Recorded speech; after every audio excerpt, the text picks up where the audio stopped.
Open up for questions again. We got the whole state team is here.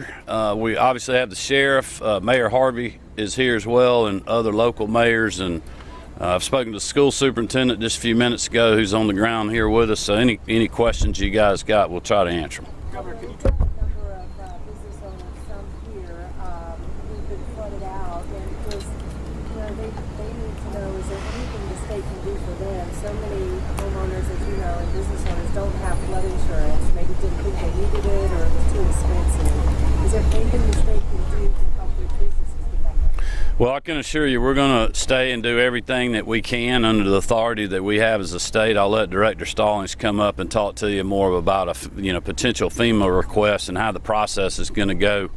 Once we get, our main concern is making sure we're keeping water for individuals that need it, and get meals to them so they can survive. And also get the water turned back on, and then we'll continue evaluations and the other processes that come with natural disasters. But Chris, do you want to address that a little bit? Thank you, Governor. We have been in contact with FEMA. We're requesting the Individual Assistance Program to come and do assessments. They should be on the ground probably either this evening or tomorrow. We've also requested the SBA, or Small Business Authority, to come as well and start doing assessments so that we can work with businesses to help them.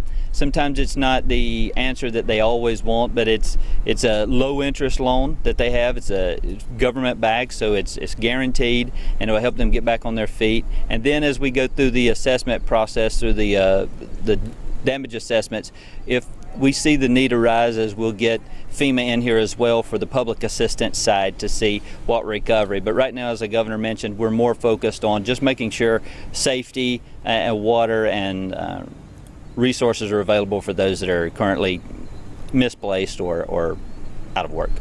Can you update the water situation when the outages are? I know also heard that the tank was being cracked in Summerville, and so what's the how long will they take water? So what we can say is that we have the Georgia Rural Water Authority here, and they're assessing everything. With any flood, there's a cleanup.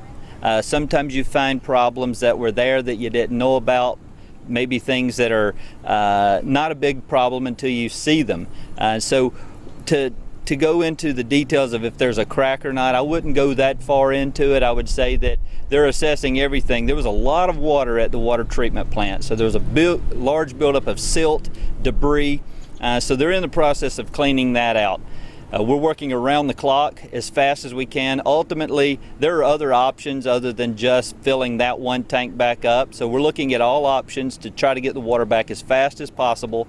But the goal is to have clean water that's sanitized, and when you turn that faucet on, you know it's safe to drink. So that process takes a little while through getting tests done. So I can't say that it's going to be an extended amount of time. It's still all to be determined. They're working though right now. If you were at the water treatment plant, you'd see them there actively working, doing everything they can to get it turned back on.